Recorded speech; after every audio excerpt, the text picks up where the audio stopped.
showing it. But Ano, tell us the name of the book. The name of the book is Playing with Fire, Tales of Duality. What an interesting title. There's going to be a really interesting conversation around that. So welcome. I'm just going to sort of do a little bit of the housekeeping here, which is what I always do at the beginning of the show. So this is a live broadcast and we'd love to have you engage with us and join in. There's a few ways in which you can join us. You can give me a call on my mobile. I'm going to give you the number. It's 07506 319 745. That's +44 if you're calling from outside the UK. 7506 319 745. And you can always get me on call me on WhatsApp if you want to save carrier charges. The other ways that you can get us is that we're streaming on multiple platforms, and my team will be scanning those various platforms, so Facebook, YouTube, and I think we're on Periscope as well. Not quite sure if we're streaming live on LinkedIn yet. I keep asking that every week, but I'm going to nail my team down tomorrow after this show. But it'd be lovely to have your thoughts and comments and join us with Ano, and as we talk through the issues around addiction, recovery, and general life. So Ano, welcome to the Wellbeing Show. Really good to have you here. How are things going for you? How have they been during the sort of pandemic, the lockdown, and as we've come back into normality? How are you finding things? Firstly, can I just thank you for the invite onto the show? It's quite I feel quite honoured to be on it, and also to James for sorting out all the technical stuff, because it's not easy. So thanks for that. To be honest, it's been turbulent times for everybody, and some people more than others. And I kind of view it like I've just been through the rapids in a river and tried to just keep my head above water.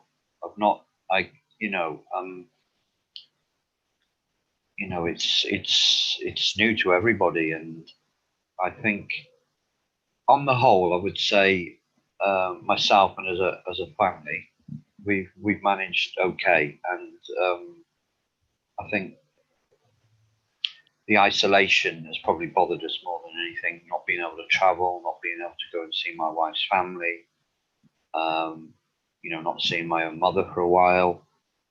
That kind of thing has been the main thing.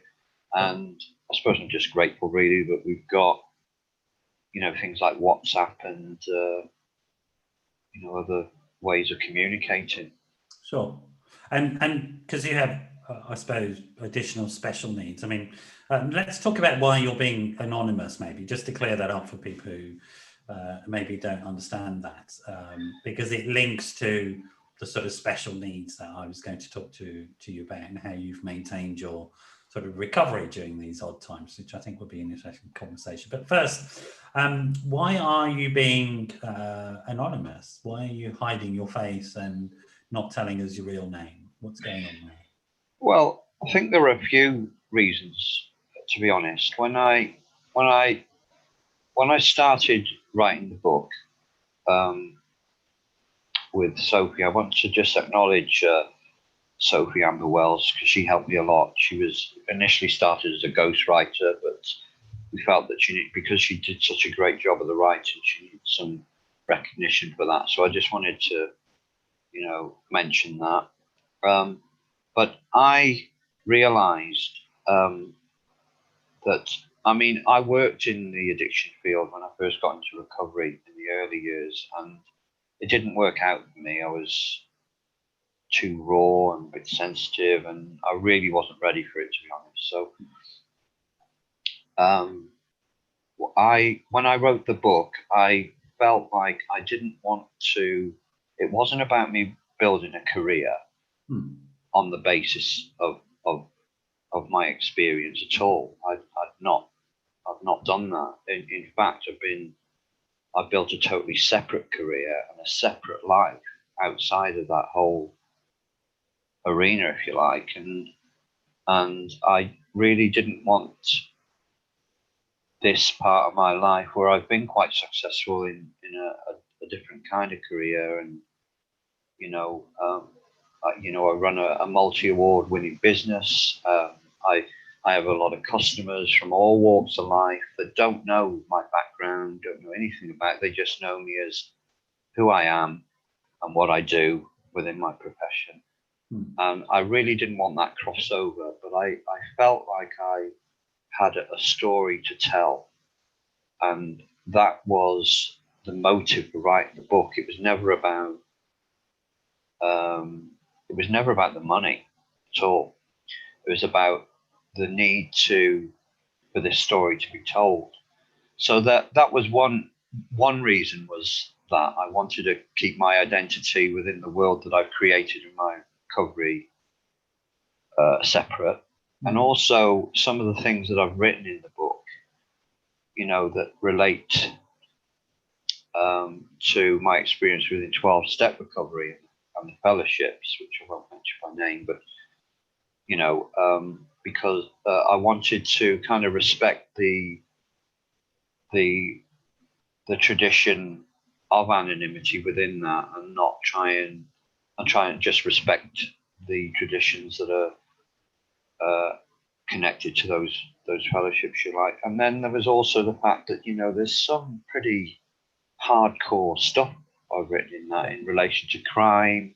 Yeah. And I really felt that I needed to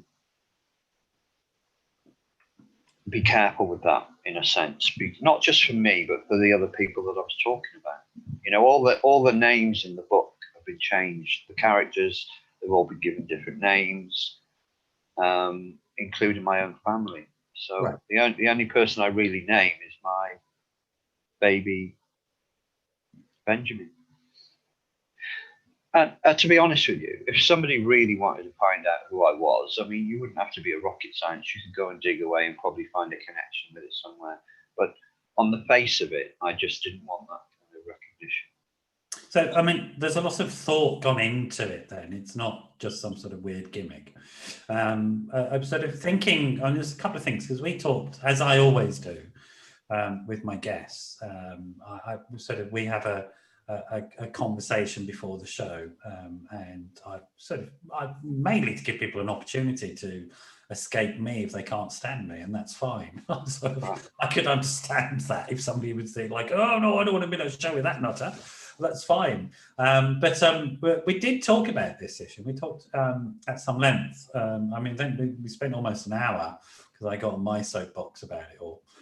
So I'll try not to get on my soapbox this evening, but there's a couple of things that we did talk about. One was the notion of how this recovery industry has grown, and some of the blurred boundaries between people in recovery and people then marketizing and monetizing recovery processes, and then sort of transferring that into outside of meetings, which are essentially free. Meetings are essentially an amateur free activity.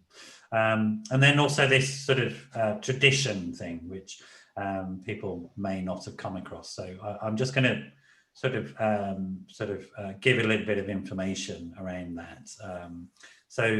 In what's known as 12-step recovery, which some people may have heard of in those terms, but they're more likely to have heard something AA, Alcoholics Anonymous. So all the anonymous fellowships, they also Narcotics Anonymous, Cocaine Anonymous, Marijuana Anonymous, Alcoholics Anonymous, etc. They have this word anonymous in their name. That's what identifies them. And it identifies that not only the 12-step organizations, but they're also 12 tradition organizations. So 12 steps, 12 traditions. And the tradition that the anonymous refers to is, I think I'm correct, it's tradition 12. Is that correct? Am I remembering it?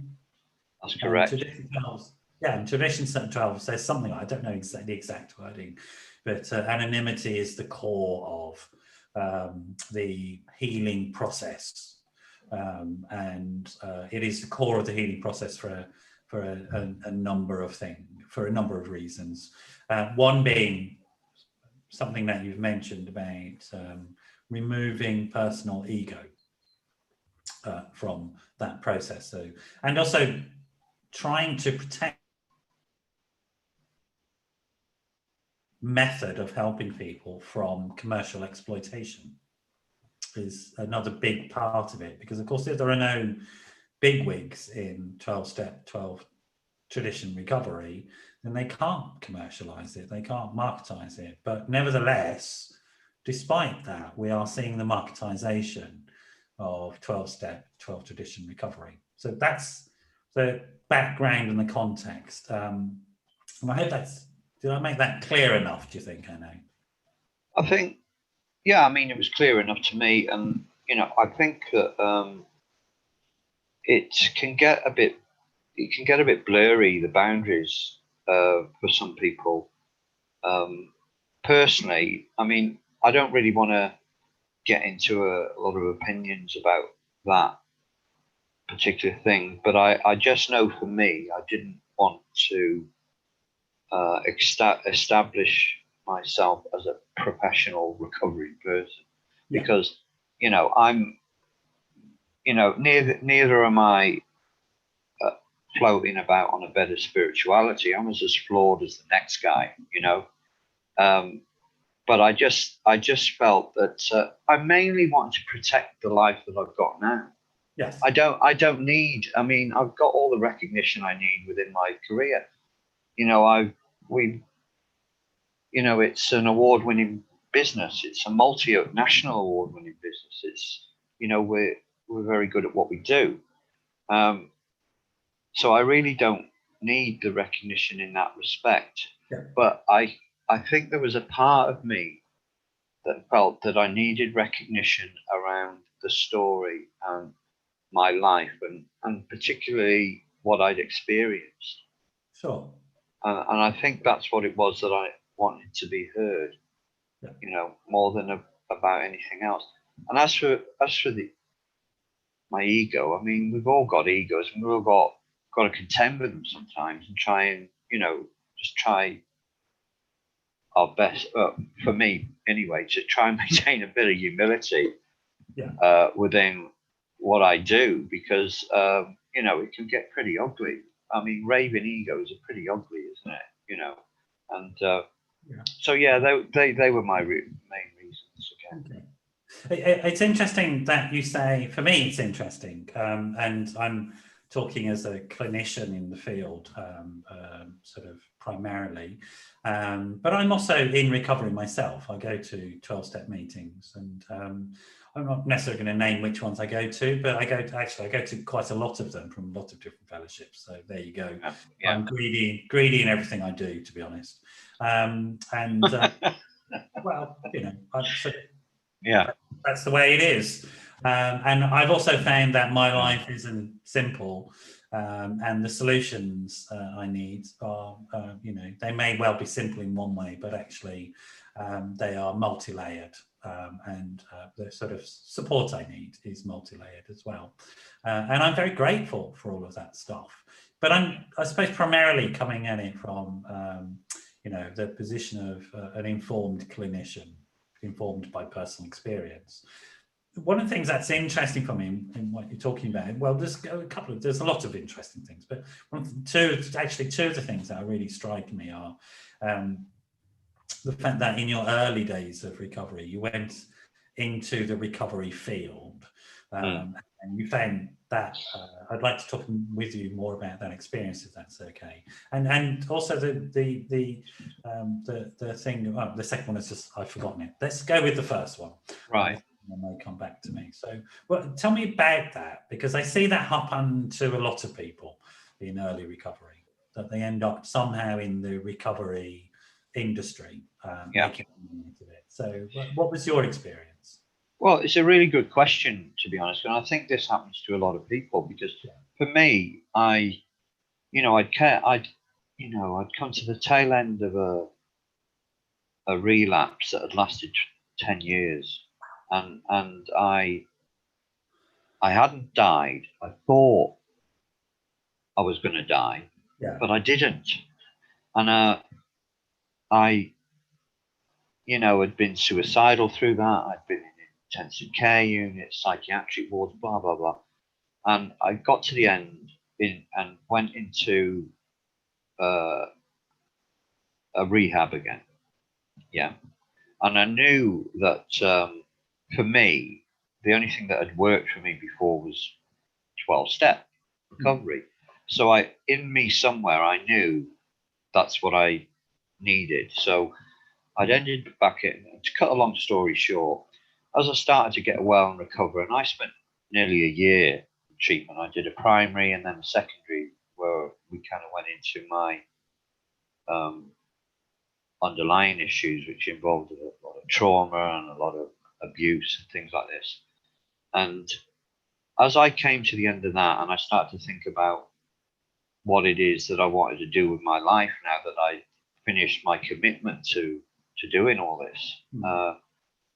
And I had a criminal record as long as your arm. I was a petty thief, and a lot of my convictions were for possession of controlled substance of one sort or another. Some of them, the amounts were laughable, and it must have cost the police and the authority hundreds of pounds over something that might have been worth £2 on some instances. It's just, to be honest, I look at it now and I think it's ridiculous. But I was a chronic thief. I was a shoplifter, so I didn't feel I had anywhere to go with that. That I had any chance of anyone employing me. So I looked at those few people that were ahead of me, and some of them had gone into the treatment field, and I thought that maybe I could use my experience then in a resourceful way. And I thought it was the only thing that I could do, because I didn't feel I had a chance at anything else. And so I went from there into the education around it and getting some experience and qualifications whilst I was doing voluntary work. Right. And then ended up working initially in the rehab that I'd been through, and then eventually as a substance misuse homeless worker for an organisation in the north. I mean, it's fascinating in one way. I don't know of any other area of mental health work where you could end up being employed by the hospital or treatment centre that provided your treatment. It's not a usual state of affairs across the mental health field. I reflect upon it. I find it interesting. How long ago was this, Ano, that was going on for you? Well, that was I went into rehab nearly 20 years ago, so that would have been about 17 years ago that I actually stepped back into the environment which I had initially been a client in. And you're right, I mean, it was difficult, it was challenging for me, even to separate myself from the clients and see what was going on the other side of the door was quite, and then being within group therapy situations, I'd find it really challenging, because I'd be there trying to practice being a therapist at the same time as really identifying with the client, and I really struggled not to take that on, and I think really I wasn't ready for it at all. I reflect on it now and see that. Did you qualify as a therapist? Did you get qualifications as it? I qualified, yeah. Right, which is unusual, actually, in my experience. Well, to get the qualifications. Well, I mean, some people do and some people don't. I think some people work as workers within rehabs, and some people actually work as a therapist. I mean, a few of my friends are still working in the field now that went through that treatment centre. Right. They ended up working there and then moved on into other areas and are still working within the field now, 20 odd years down the line. And they're good therapists. Yeah, I have no doubt. They really are. Yeah, I'm not. But I think for me, I was too raw. I was absorbing everything. I was like a sponge, and I really was not able to continue doing that. I was just, it was too early, and I was suffering, actually, mentally, really suffering. And look, we hear stories of people getting into that, and I've known a few a lot over the years that have actually taken their own lives, or ended up relapsing through the pressure of that kind of thing, and they've ended up dead. Yeah. Yeah. I mean, again, addiction treatment is one of those interesting industries where it's almost an entry requirement to provide treatment that you be in recovery yourself. I mean, it's in the addiction world, it would be an odd person who didn't have recovery who was providing treatment. I think it's seen as a resource, isn't it? It's an extra added awareness that perhaps somebody can bring into the work. And it may well be, but it also may not be, as you're saying. No, it could also be an actual detriment. But there's also something in your story which is, I think, interesting for me as well, which is about you felt that there weren't any other avenues open to you. So in one sense, there was another form of rehabilitation going on for you, which was the rehabilitation into employability. Yeah, I mean, you come out, you're fresh out of a rehab. Right. All you've got behind you is years and years of addiction and crime, and you think, who's gonna even give me a job? And then you see a doorway that you could walk into something that could be actually a profession. Yeah. And like going from a prolific shoplifter into a position like that, it's quite a big thing for an addict in early recovery, if you like. Yeah. Yeah, absolutely. So, and it's but I mean, for me personally, didn't work out. It wasn't for me, and I think the best thing that ever happened to me was not finishing my probation period in the second job that I got. I was actually asked to leave before I finished that, and at that time, I actually thought my life was over and it was the end of the world, and there was nothing left for me or what I could do. What was I going to do now? Yeah. And in fact, it was actually a doorway into a new life and a new career for me, because at the same time as studying that, I was also studying other things. Right. I studied fine art, so I was at uni doing that, and carried on doing that, and then walked into a different field of work after that. Great. Yeah.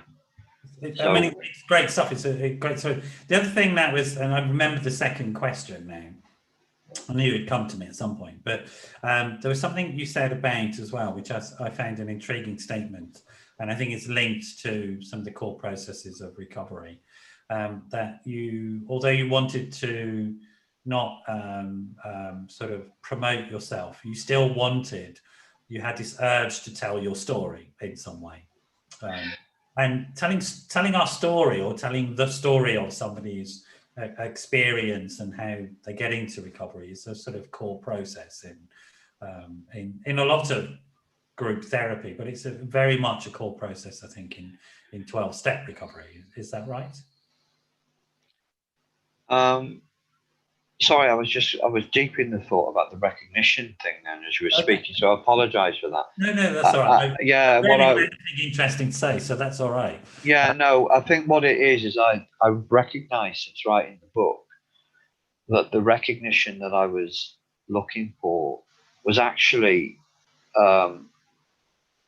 that of somebody of somebody that had lived without a father figure in their life for such a long time, throughout a majority of my addiction and throughout the best part of my recovery. Not having so there was like a child in me that really wanted his father to say, "Do you know what, son? You're doing really well. Do you know what, son? I'm proud of you. Do you know what, son? carry on, and you're doing good. So I recognize that kind of lack, in a sense, was going on for me. But I also felt that I wanted some of the things that I've written in the book to be recognized, because I am a survivor. I am a survivor not only of addiction, alcoholism, but of, childhood abuse. Yes. And, it's only, I think I was, so that I felt that needed to be told and acknowledged. But then again, not for me as a personal individual within my own name. That's kind of enough. It's enough for me with the Ano Nimmus. It's a strange thing, but I understand it. I mean, it's not strange to me at all. Right. Sort of one of the things that I look at with some sense of detachment, I suppose, but also some interest, of sort of intellectual interest, and I have to have some detachment around it, because otherwise I get a bit too caught up and get on a soapbox about it. But how in the mental health space in general, Right.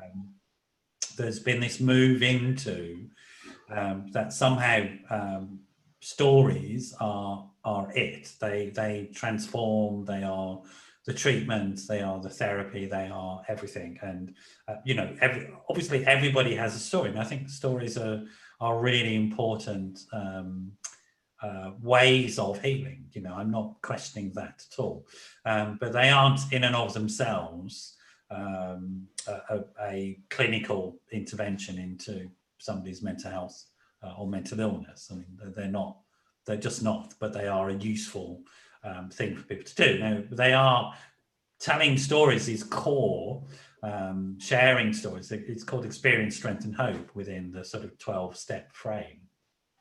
But they are stories that are told within a particular context, and they're not necessarily told outside of that context. So I would encourage people to do this. There are open meetings of all the 12-step fellowships.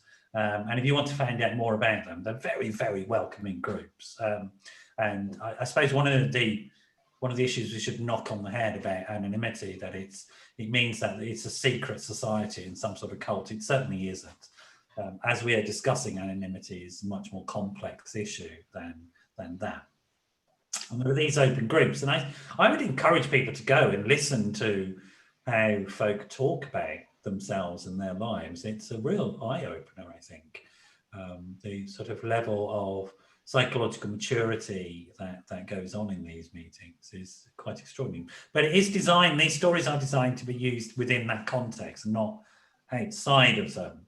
And for me, it's interesting that you decided to write your story, but using some of the framing and boundaries that exist within those meetings. Were you conscious about doing that? Was that one of the reasons for doing it? Yeah, and I think the other thing that I haven't mentioned yet, I mean, one of the fellowships, I was a representative for it on a world level. Yeah. So I represented our fellowship, the UK fellowship, at the World Service conferences for a while. And, I really wanted to respect have some respect and boundaries around that too, because using that to platform as a platform for me as an individual that isn't anonymous, would have been wrong and disrespectful as well. So that was another reason why I did that, because while I was doing that, it opened my world up. I mean, I experienced recovery, the fellowship on a worldwide scale and what's going on, in countries where, literature is being translated for, and the fellowships are, or fellowship is being, in its infancy. Yeah. So,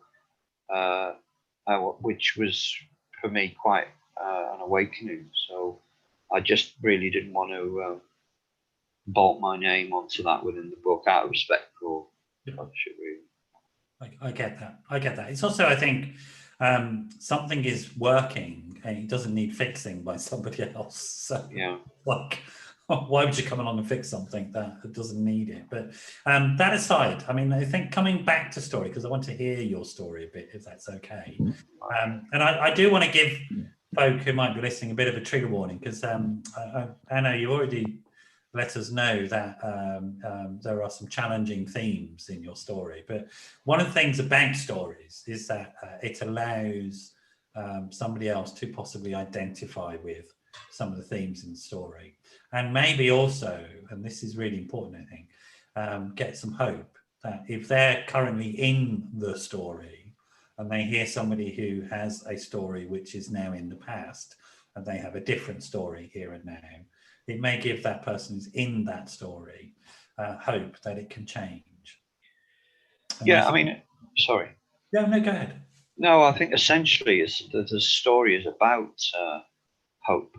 Yes. And redemption, if you like, of a kind, because but it's a story that needed to be told in full. I mean, to eventually get to that. I mean, a lot of the process within the fellowships is the identification process, which is just, is about connection, really.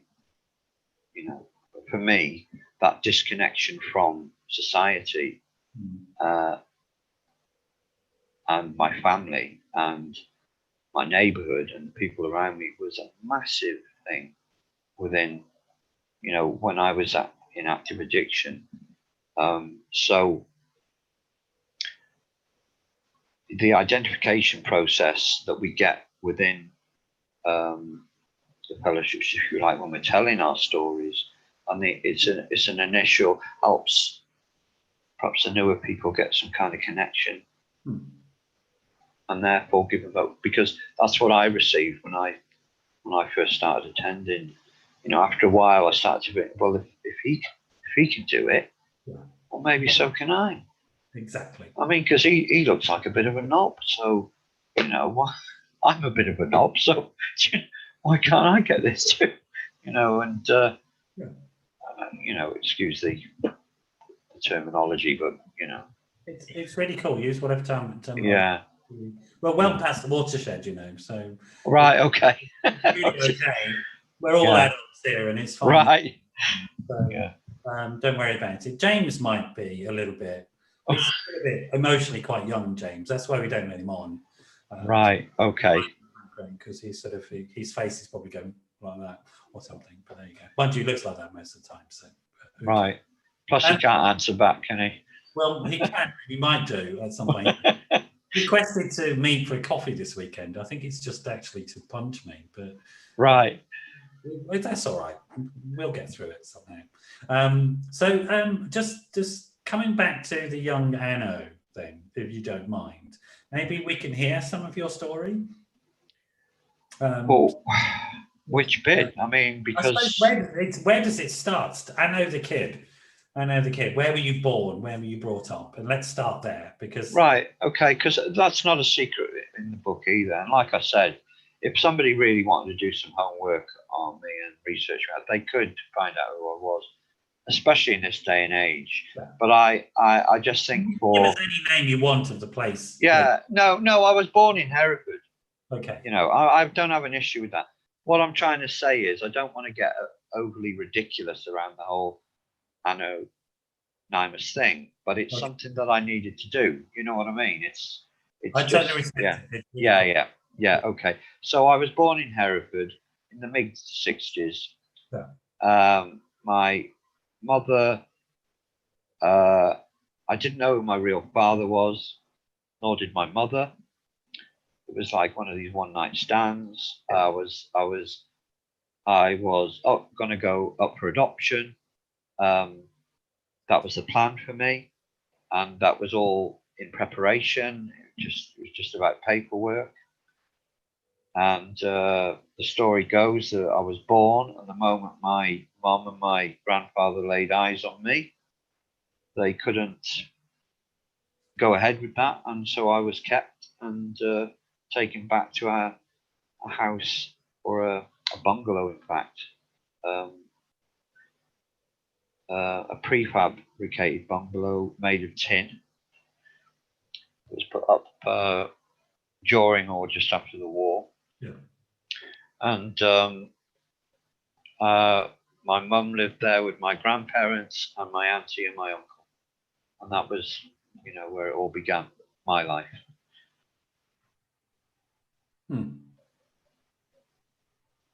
And what's the next bit of the memory? What's the next bit of the memory? Right, okay. So I remember being quite a happy child. I was, quite loved and looked after. Played a lot of in my grand's garden. I've got some really early memories there. Experiencing, things like seeing butterflies and things like this. And wanting to climb trees. Told not to climb up the lilac tree and this kind of thing. So, and did you climb up the lilac tree? Of course, I climbed up the lilac tree all the time. I'm glad to hear that. That's where it all began. Like, you know. I'm glad you climbed that lilac tree. Yeah. It needed climbing. Do you know? Yeah. Desperately asking to be climbed by you. It was speaking to me. So my mum then married a guy in the SAS. Had a baby, another my Hereford. Why? Yeah. Would you not, really? So what sort of age were you then? I was 2 when I was adopted. That's on my, on my adoption certificate. So you were adopted? I was adopted, yeah. By this guy who married By this guy, yeah. Not into a strange family. Because so far, I have to say, if you don't mind me reflecting back to you, it's a very loving story. Well, it's really quite beautiful, actually. Quite a normal thing, and it was. I mean, the memories I've got of being a really young baby, that it amazes me, but I've got that. I can remember them. Crawling about on the floor, a tin spinning top. I don't know if you ever remember them things, but you push them up and down and they would spin. Absolutely, yeah. Make. You can get hold of one, but we used to throw them around. They're worth nothing. Yeah. Those kind of things. So life was pretty normal, really. 2 brothers. Okay. Stepfather left the army.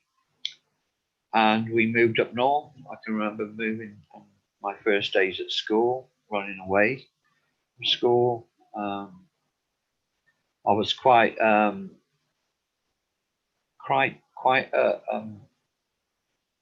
curious child. I remember there's a story, and I remember parts of this. I was probably about 3.5 years old, where I left the flat which I lived in the middle of Hereford, and managed to go up to the bus station, jump on a bus to my grandmother's, and got there at such a, I was just a baby, really. So I was going to say, what age were you? Yeah, 3.5. Okay. And it was like the other side of the town, That's brilliant, absolutely brilliant. And so, so then, we moved, and I've got some really good memories of childhood, really good memories. And you moved up north as a family, so you, your 2 brothers, your dad, your mum, and your dad had been in the SAS, so inevitably, I'm a therapist, I'm going to ask those questions. So, how was his functioning? I mean, Well, I mean, he was quite a secretive man in relation to what he did in the army, and I think he was still attached to the army, to the SAS in some way. But he was also, I think he joined the territorial army then, because it was part-time, and he had a profession in electronic engineering because he was a really intelligent man. Yeah. You know, some of his hobbies were astrophysics and things like that. And, you know, so. It sounds like you liked him. I admired him. Right. There were parts of me, you know, you're talking about a really strong, powerful, resourceful guy that was trying to teach us to be little soldiers in a way. Yeah. And some of that stuff I found really useful, you know, as I've grown up, and I recognize it as I get older, you know, where some of this determination comes from, and some of this, you know, drive, if you like, you know, because yeah, just, I mean, I think I climbed Snowdon and Ben Nevis by the time I was 13. I was going to say, you didn't do that when you were 4.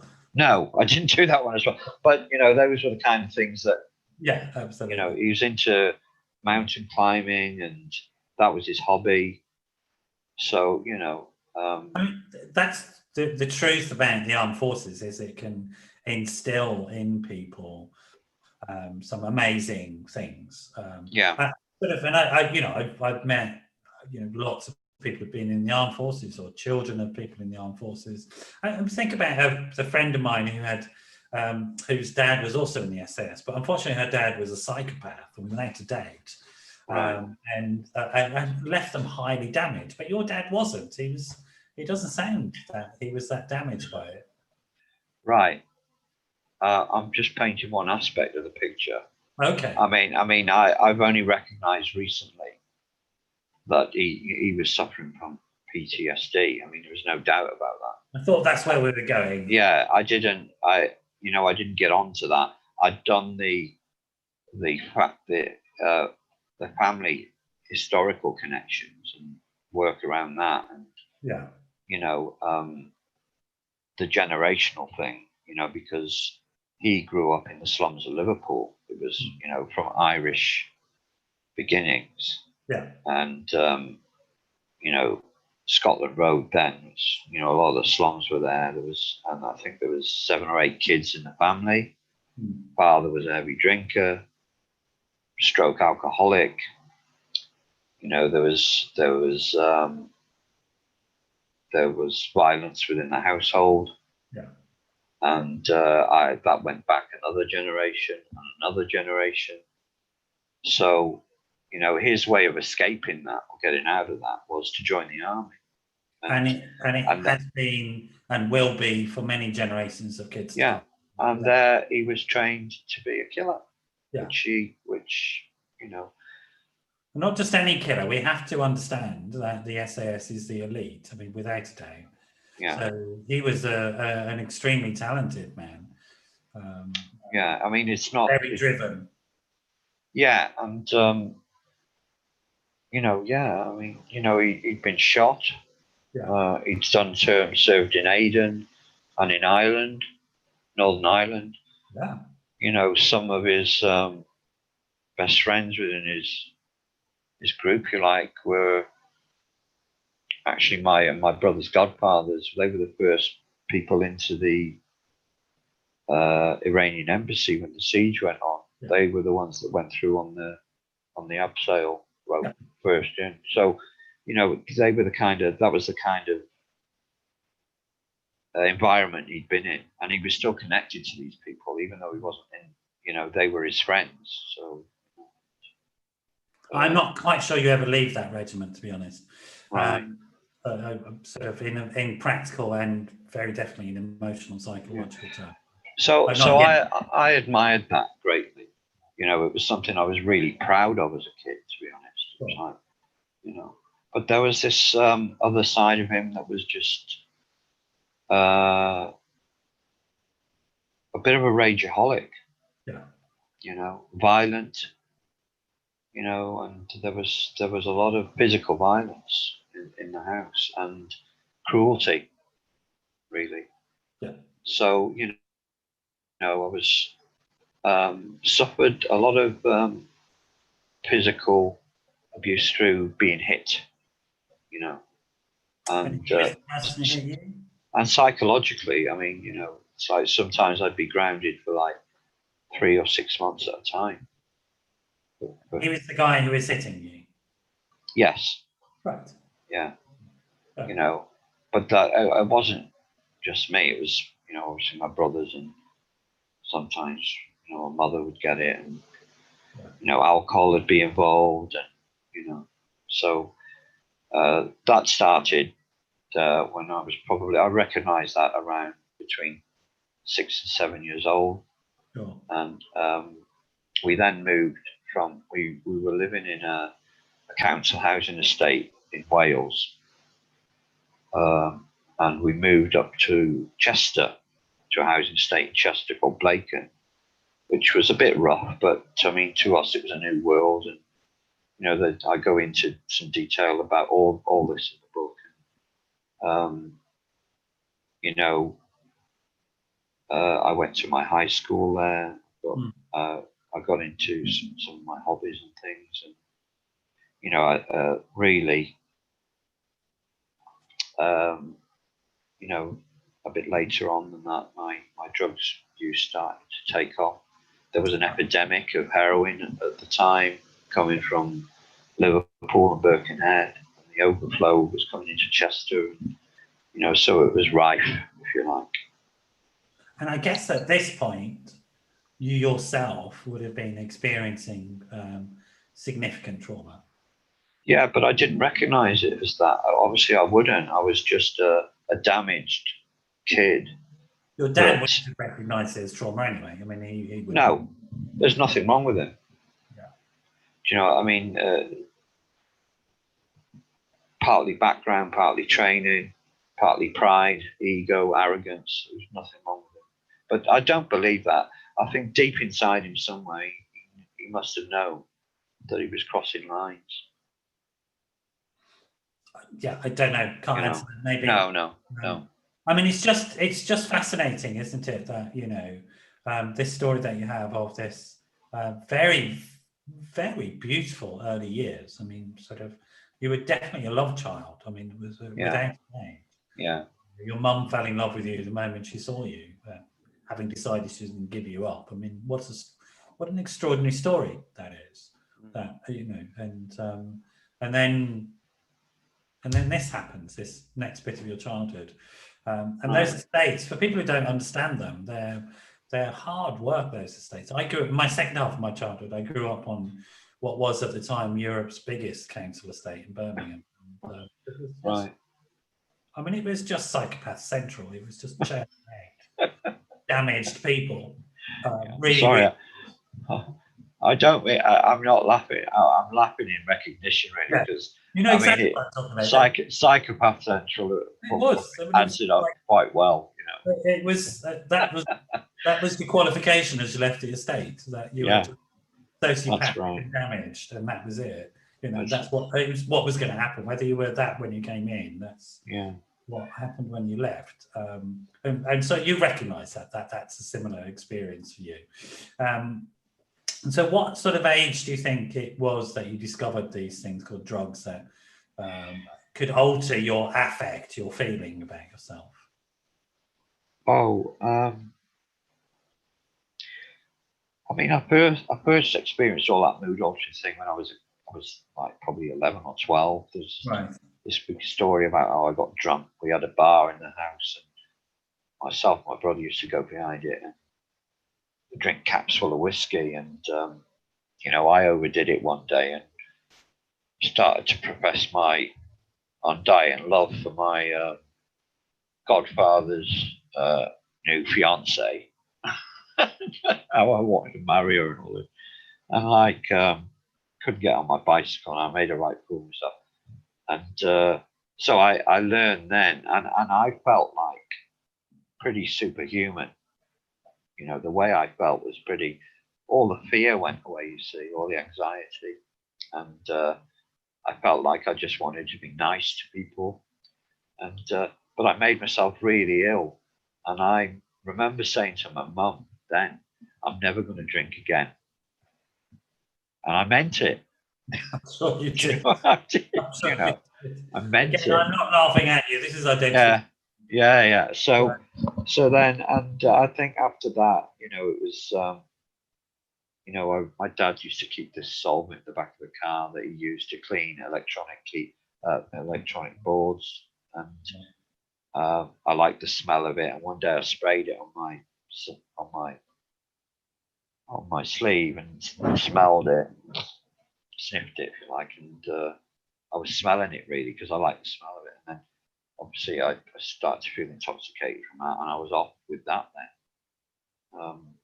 So, and it took me away from everything, so yeah. And then on it went, and on it went, and on it went. I mean, there were drugs within the estate. All the local lads were grouping together and smoking dope. It was quite the norm, to be honest. Yeah. And like I said, then we had the epidemic come in of the heroin use. And it was people don't understand just how much there was and how cheap it was. And it was like dealers were giving it away free to get you hooked because they knew they'd recoup the money and all that sort of stuff. So it was horrific, all of that, when the Brown came in. It's interesting. I remember working with kids in gangs and stuff like that in South London. This is going back a while, when I was doing street level work. And they used to say, well, weed is cheaper than a loaf of bread. And it was, and drugs were, and that it was, easier to get them food, to be honest. And why would you bother with food? Was that something similar? Is that, again, an experience you recognise? I do, but it was more progressively got to that kind of thing. I mean, it was, look, the first dealer I bought, I was so intrigued with it before I even took it, because some of the older lads were taking it and they all looked like they were like rock stars. Yeah. I had this thing that they were like rock stars, that there was something deeply undercover about it all, criminal, underworld kind of thing. And to me, it looked really cool. So I was hooked on the idea of that before I took it. And I remember the guy I first bought heroin off. I used to buy cannabis off him, and then he was using something, and he kind of warned me off it. He said, "Oh, you don't want to take this. If you get addicted to it, you'll be in real trouble, and then you blah blah blah." And I said, "Well, can I buy a bit then?" And he said, "Yeah." But that, I mean, sales technique, make it yeah, exactly. I'm in a Guy Ritchie film, way. Yeah. So, and then and it was just available. It was just lots of it, and I did get away from it for a while. I moved back to Hereford, and raising cows. Well, yeah, and I tried to just take other drugs rather than that, because I thought that was the problem. Yes, absolutely. Yeah, I thought, if I just don't take heroin, I'll be all right. If I use cocaine rather than heroin, or if I use barbiturates rather, yeah. Well, it was more like magic mushrooms. They were free. Yeah, so I got into all that. Yeah. Why would they not work? Yeah, but it's like we were talking about, my childhood and all the, experiencing all the violence and that. There was still an element of me that was experiencing some kind of reprieve from that, if you like, because I started to notice. I mean, I was a bit of a loner, and I. We had some woods and that close to the home when we lived in Wales, and I would go out into the woods on my own and just to play, if you like. And what I recognized now was happening to me is being in that natural environment was actually helping me to. It was kind of a bit healing for me, to be honest. It was an escape. Not only was it an escape, it was a real place where I would become centered again, or in the now, if you like. And it was a safe place to be. And I didn't recognize that then. I was just experiencing it. But it's like when I look back now, knowing what that is, I was experiencing that. And, you know, and so it's real, it's not made up, that experience, because we know studies have shown that experience of nature has a shift in our brain similar to, or no, almost exactly the same as meditation, oddly enough. right. In particular, as mindful meditation. We get into a mindful state when we're in nature. And we don't really need to be up a mountain to do it. We could be in our local park. Yeah. As long as we're noticing the space around us.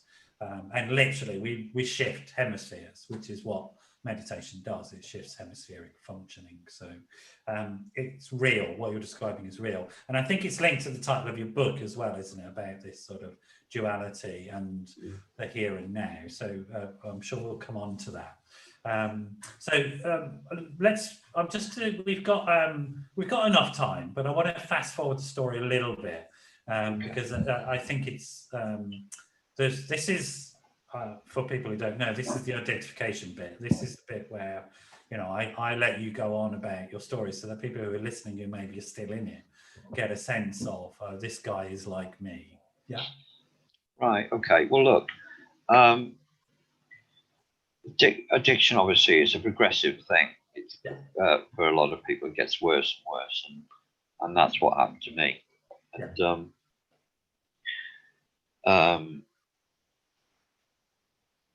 a lot of my early like late teens and early 20s, I really didn't want any responsibility.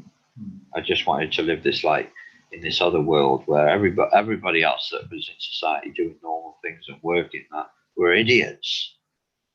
I thought they were complete. Why would you want to do that when you can have all this amazing insight that I'm getting, you know? And in some ways there was an element of truth to that, because I think some of the drugs I was taking were breaking down those a lot of the conditioning and that, and I was seeing things outside of the box. It's just unfortunate that I was an addict and couldn't just experience that for what it was. You know, it was something, went on to something else. But so anyway, at 20, what do you mean by progressive? It's what? Well, I mean, just the obsession with it all, and like it becomes from something that you're doing into something that what you're planning your whole life around. Where to me, where it just consumed my life. It was just all that my life was about. I found an identity within it. You know, I was. It was a crazy identity that I was kind of living. I was kind of living this drug smuggling rock star under cover gangster criminal hippie. All in one. Yeah. Right. And until the drug. And like, so, you know, yeah, exactly. And, you know, so, but, you know, just in some ways there was a lot of freedom within that, but early on, but, you know, it turned into where you're imprisoned. So you're trapped by the very thing that you think you're feeling this freedom from, you know, as you well know yourself. So so at the age of 20, I was given an option to go into rehab or jail. And of course I chose rehab, blindly went into the rehab thing thinking that if I just can address my heroin problem, I'm going to be okay. Yeah. And I went into a rehab where they were using abstinence-based recovery, 12-step. So that was a shock. I mean, who wants to give up everything? I mean, you know, please at least let me keep. I could have at least a joint at the weekends, or just the odd drink here and there. Do you know what I mean? And like, just the odd Valium every now and then. Yeah, and like, not only that, I couldn't conceive a life without it. I mean, why what are you on about? It's like, what? That's not normal. So, but you know, not only that, I didn't believe it was possible, and like, never mind that I had a problem that was more than just the substances I was taking, you know. Yeah. So, but I think I came round to it the more I started to attend 12-step meetings, and I think some of the truth about myself I was hearing from other people's stories, and it was resonating with me. And the whole denial around everything, it started to all make sense. And it started to, even the abstinence thing made sense, you know, because when I reflected on the truth and reality of the past, there was no denying that, you know, it was quite possible that this little problem that I've got was more than just a little problem. Anyway, so cutting a long story short, it worked for me, and I left there and started maintaining that by, you know, attending these recovery meetings. Right. So that was round one. Okay. Right. So, so I cleaned up for a bit. Yeah. A few years I was doing, you know, what I needed to do in that respect, but then I detached from it all and started, you know, I was in my early 20s. I mean, you know, life had got better for me. I'd got a job. I'd held it down. I'd passed my driving test. Life was on the up and up. I was in a relationship. It was, you know, got into some of my hobbies back, you know, sort of been into fishing and but I slowly removed myself from the thing that was working for me, which was, you know, attending the meetings. And why is that? Why did you do that? I don't. Do you know? I think what it was for You're me. You're an intelligent guy, but I mean. Yeah, I mean, I think I was getting lonely, and I think part of me felt like I was young and that I was missing out on so much. You know, because a lot of people, like, they were going to clubs and they were going to, you know, out dancing, and you know, I was like sat at home with a Chinese watching the telly. And I think, you know, because, I mean, I did go out and that, but it was like, you know, my mates that I would be drinking and that. And I think, so there was that. And I lost touch with the reality of what I'd learned about myself and started to hope that for me, I'd be all right now. I'd be okay. So were you beginning to feel cured then? Well, I was beginning to feel that, yeah, because life was, felt like I was more in control of things. Right. You know, a job, you know, that I was holding down, achievement. I think, you know, I'd had some recognition within society, if you like. I was out fishing one day and I'd saved a woman that was drowning in the river in the middle of winter while it was in flood. And so I went in and got her. And the police turned up and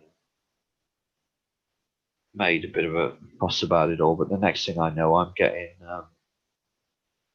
been put forward for a Royal Humane Society award.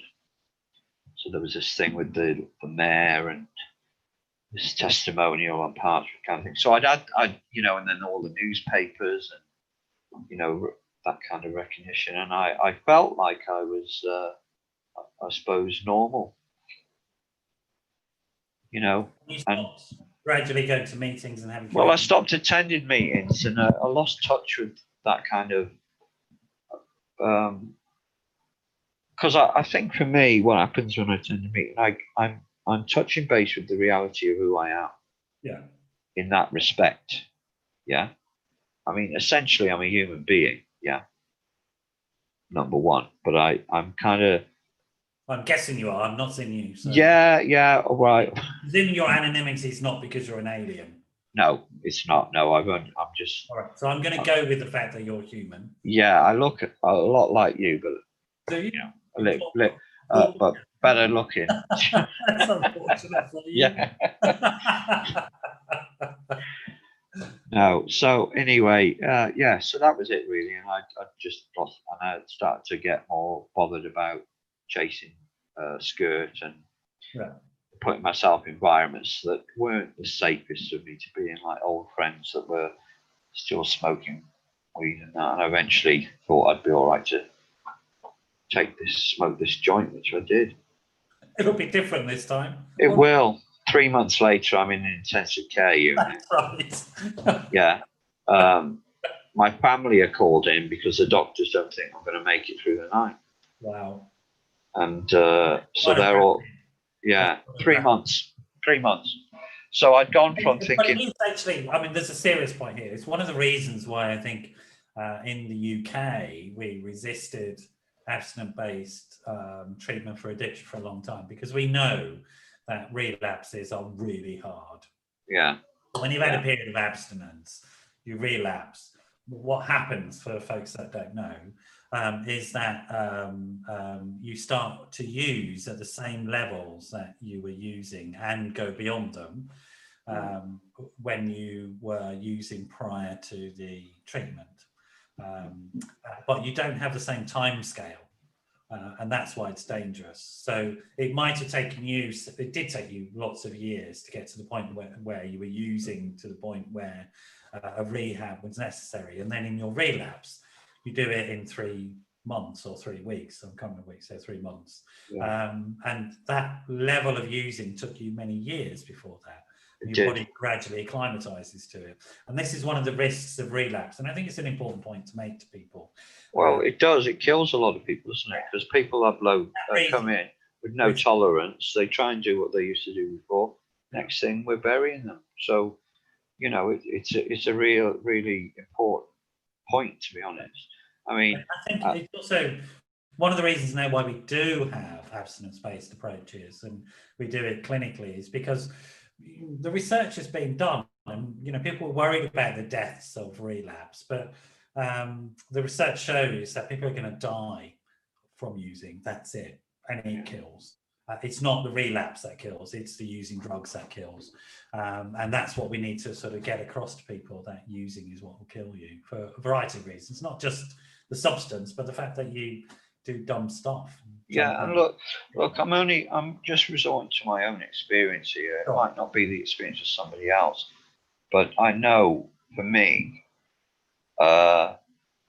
it became something that went from trying to just smoke a joint now and again to putting that needle back in my arm pretty rapidly.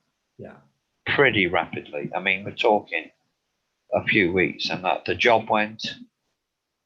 The behaviour started to change.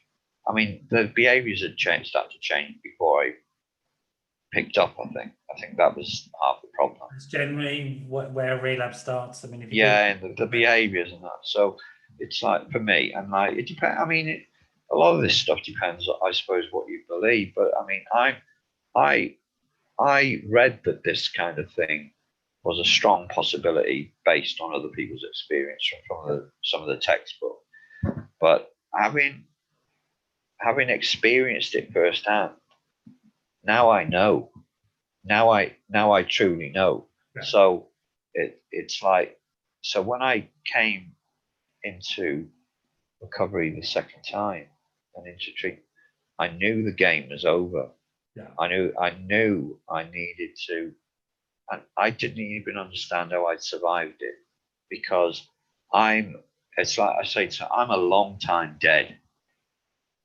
I feel like I'm a long time dead. The amount of things I've survived, a lot of it's in the book because it makes good reading, right? Okay. But I don't know how I came. It wasn't through anything I was doing, because I was just in a destructive way of life. It's just, you know, for the, you know, and I don't. We haven't got time to get into all the examples of it. But we don't really need the war stories. No, we don't. Yeah, that, you know. They're in the book. That's yeah. right. So I was really, what I'm saying is I knuckled down the second time. I kind of felt I needed to really take this seriously. You know, a lot of people I know are dead.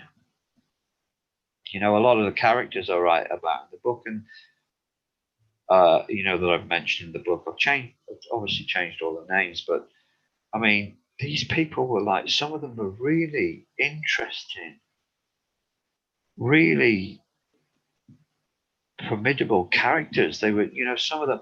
I mean, one guy I know, he had survived Auschwitz. Yeah. You know, it's like, and you know, some of these characters, they really are amazing. You know, people in the respect of some of the things they've done, some of the things they've experienced, some of the lines of work they were in. You know, so in a way, I mean, I don't ever look and think that it was a wasted life. I mean, there's been a lot of experience that I can draw on in a lot of different ways. You know, I mean, even just meeting some of these people for the moments or time that I shared with them, you know, some of it was a real privilege, to be honest. Yeah. You know, yeah, it's like some of the most eccentric people you can you know, some of them. Yeah.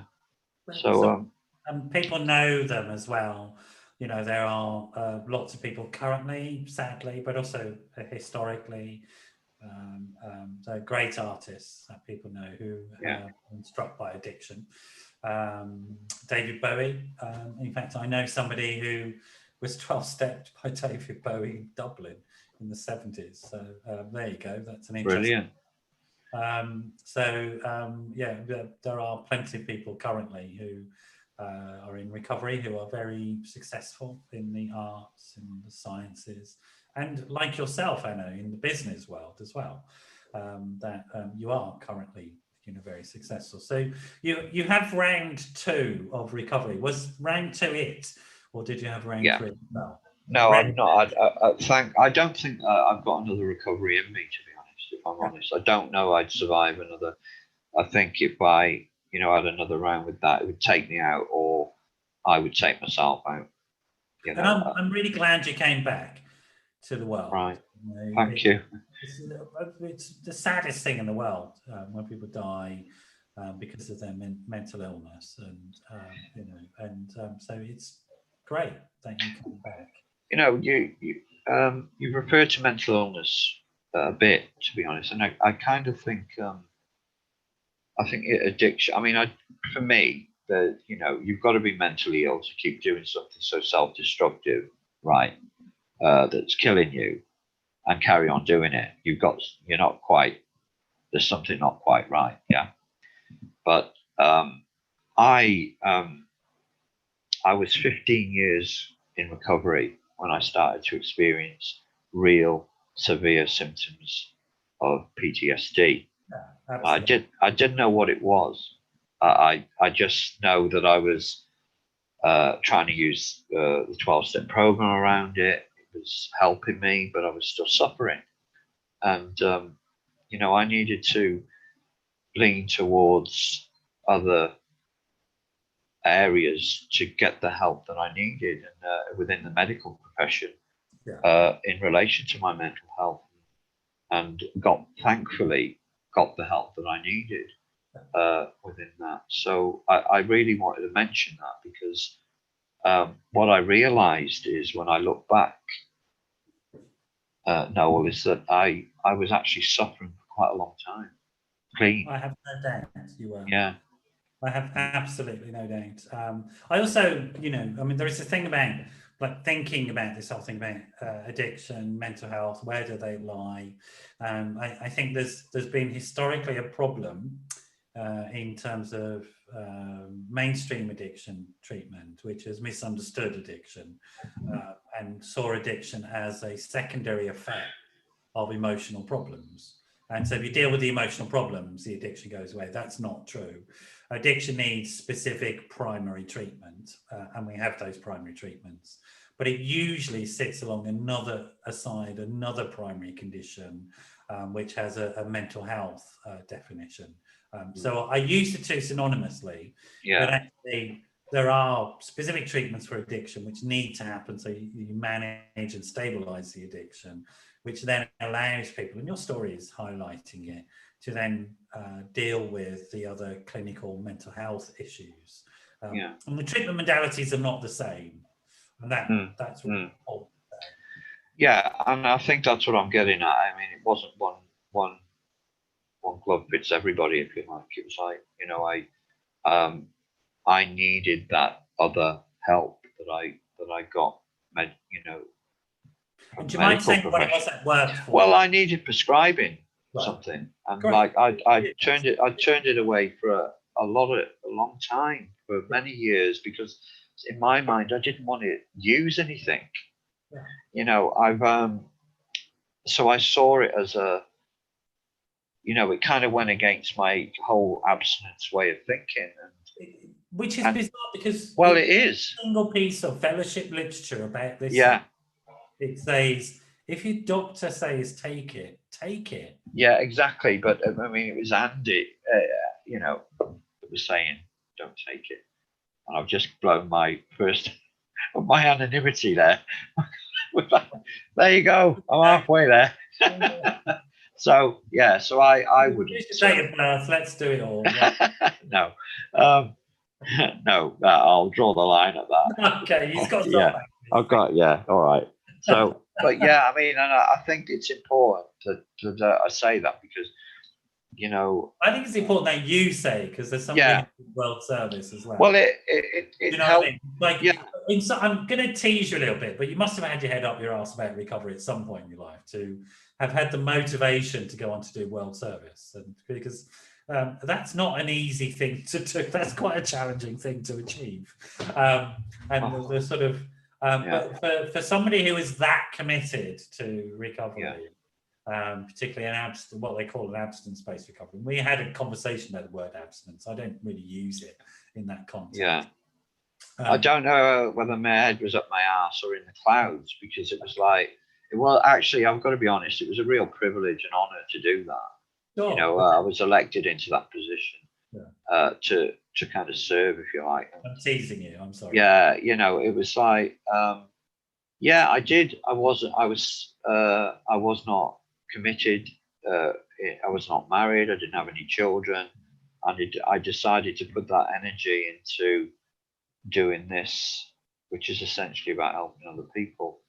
Yes, absolutely, without a doubt. And my apologies for teasing you. But coming back to the story about you, then eventually you broke down and you accepted this medical help, right? I did, and you know, people around me helped me. Break down to get help. Well, I think what it was is there was part of me that just, maybe it was the shame of thinking, oh, I've got to take something out, or there's something else wrong with me. You know, the core belief of there is something wrong with me, I've carried since my early childhood, when I started to experience the things that I did. So it was like having to overcome that too. But I think it's also, you know what, it's something unique to all the mental illnesses, this resistance to help. I mean, uniquely, people resist help. It's just sometimes it's a shame around it. If there's something wrong with you. No, I think there's a lot of reasons. I'm just interested in yours. Yeah. Because it might help somebody else in terms of identification. Because I'm really clear with people, you know. Yeah. If you're suffering, you get as much help as you can until the suffering goes away. It doesn't matter what the help is. Well, I got to the point where I was holding these things in my hand, and I was suffering badly. I mean, my mind was just, you know, it was torturous. It would have been fractured by the trauma. And I felt like I wanted to die, and I didn't know why. I didn't know why. I mean, I was doing everything that I needed to do. The only thing I could identify is I'd got involved with someone long distance that I'd absolutely fallen for. And I felt so vulnerable within that relationship. that it was bringing up all this stuff around. Well, that makes sense, actually. Yeah, but attached to that was also this other stuff that, you know, about the self, the critical, the self-critical, internal voice. Yeah, that was just so loud. I was incapacitated, crippled me. Yeah. But anyway, I remember sitting there and I rang up my sponsor and he said, look, he said, I am sick of watching you suffering. He said, what have you got to lose? Yeah, exactly. He said, what have you got to lose? He says, take the fucking things, yeah? And like, you know, and see.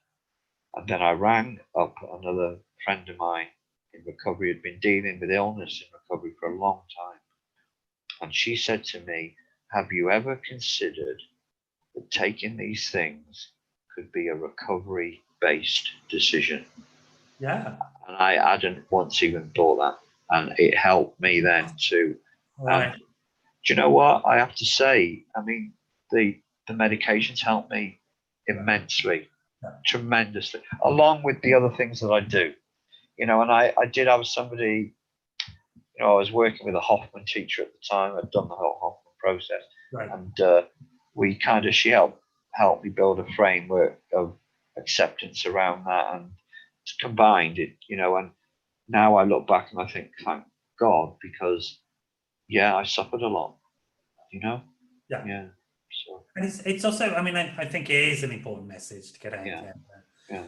Whilst these programs are extremely powerful, they are limited to what they do.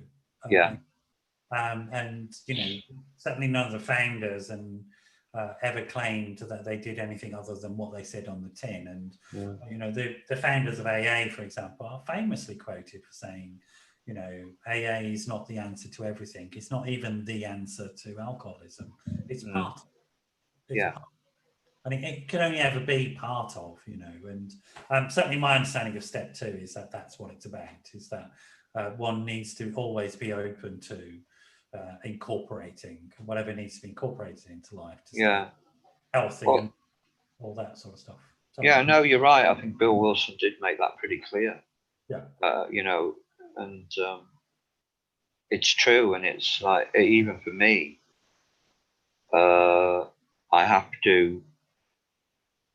I don't know if this word abstinence has come to be synonymous with anonymous fellowships, because, and I'm going to, you know, be personal if you don't mind for a while, because I've been in 12-step recovery for, you know, over a decade, and I actually don't think of that abstinence is part of my recovery at all.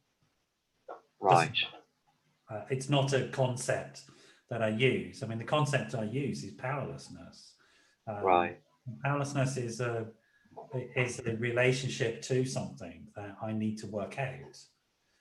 Which is great that it's open to interpretation, isn't it? It has to be. Yeah. Surely. Because my experience. Right. Yeah. It can't be something given, and abstinence is something given. You know, here's an off-the-shelf thing called abstinence, and I'll give it to you, and then you've got it. I mean, that's nonsense. Well, it's also what the definition of abstinence is to you. I mean, I was very black and white about it for a long time.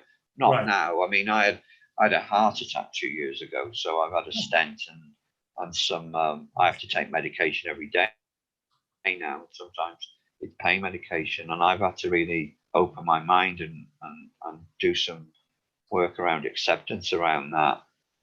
In relation to how I view what abstinence is. So, you know, I think in the beginning, I think for me, it was pretty black and white, because I was fresh out of chronic drug use and, you know, injecting anything I could get my hands on. And, do you know what I mean? And it was pretty, but I think I slipped through the net a bit, you know? Yeah, no, I agree. And it's also, when we had this conversation, I'm going to sort of bring in a little bit as sort of, you know, thinking about, you know, medically assisted detox and medically assisted recovery, and which we know that those approaches save lives. And the abstinence fascism, and I can only think of it in those terms, is killing people without. I agree, and it's like, you know, we're going to get extremists wherever you are. Personally, I don't subscribe to that. I've never, to be honest, I don't like it at all. You know, I'm not. I think part of my the challenge for me in ongoing recovery is opening my mind to learning more than what I think I already know. You know, so you know, this is, and some of that has been a result of like rude awakening, if you like. Yeah, but recovery is a verb, isn't it? It's not a noun. It's an active process, or it's dead, you know, or you're not in it. You're either active in it or you're, you know, there's no such thing as standing still, really. No. I did want to mention actually as well, because I think it was a pretty strong theme within the book about, for me, you know, I've experienced what I would call spiritual awakening. I'm not religious. I mean, I was brought up a Catholic, but I'm not religious. If anything, I'm more atheist within religious kind of doctrine now. But certainly, you know, I've had what I would call, you know, biblical moments that I've experienced. So I won't go into any great depth about now, because we're running out of time soon. But I've gone into some description of them in the book, and also how I opened up psychically. You know, my psychic awareness became, you know, I started to experience stuff that was not of this world, if you like. Okay. Yeah. So, you know, I think what I'm trying to get over is that the book itself covers a lot of ground. It's got a lot of different experience in it. It wasn't just about drug using and 12-step recovery. It covers a lot of ground in relation to my whole life experience.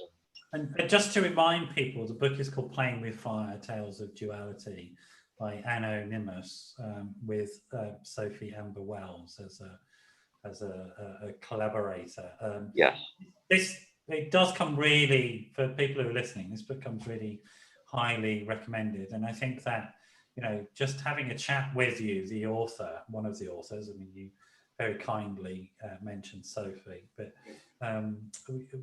folks, genuinely, you're going to get some idea of how interesting this book is, because just from talking to you, Ano, even though I know your real name, I'm still going to call you Ano, because I've got some boundaries, all right? Yes, that's right. Okay. And people get a sense, I've got a sense of what an interesting person that you are. And you are much more than this story of addiction. But, you know, we have 90 minutes with the show. We don't have as much time as I'd like. In fact, we have more time than my team want to give me, really. They think it's a bit boring, 90 minutes, I think. Well, it flies by, doesn't it? I think it does. Yeah, it does. Might be a bit boring for the team, but maybe they just need to open their minds a bit. I think they do. I'll have a word with Teresa and Jennifer. Can I also just say, I want to just mention that, you know, one of the great gifts for me in my life and recovery as well has been my baby son, Benjamin. You know, he's 9 months old. He is just a joy, and experiencing fatherhood where I am present as a father is such a beautiful experience on the whole. Take away the nappies and the whinging, yeah? I was going to say, I mean, it was like, where's the reality? No, but listen, I was just thinking about, I was just thinking about our connection this morning. I was just in some reflection on it. I was thinking, you know, the communication that goes on between, because you can't talk, I mean, but there is a kind of communication. It's absolutely beautiful. And it brought me to tears. It was that, you know, and that for me is a gift. It's a gift of all the hard work that recovery can be, because it's not a breeze, let's face it, you know. And so I just wanted to mention that, because the book, I've dedicated the book to him. Have you? Yeah. Because at the time I didn't know if I was going to be around. for him. You know, I'd had the heart attack and blah blah blah.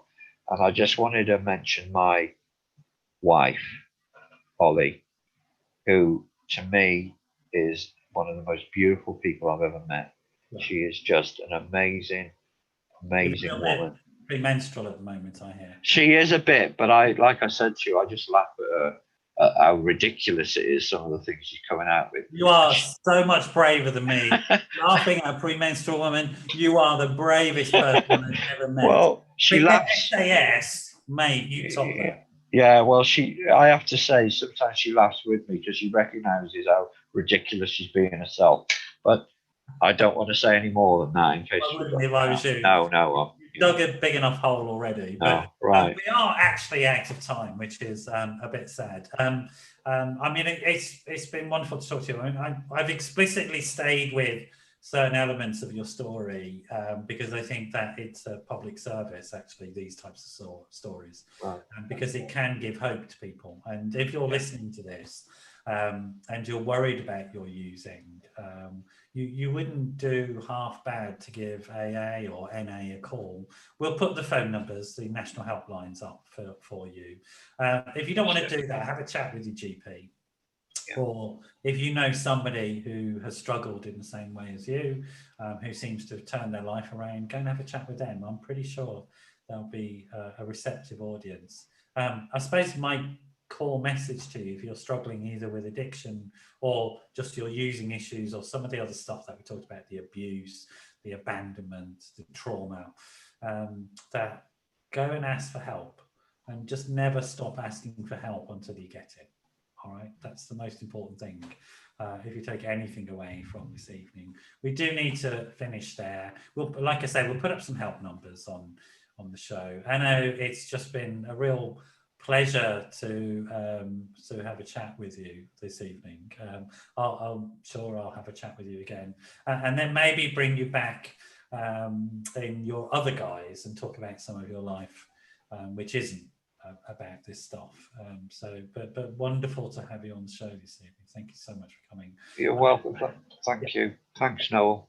Thank you.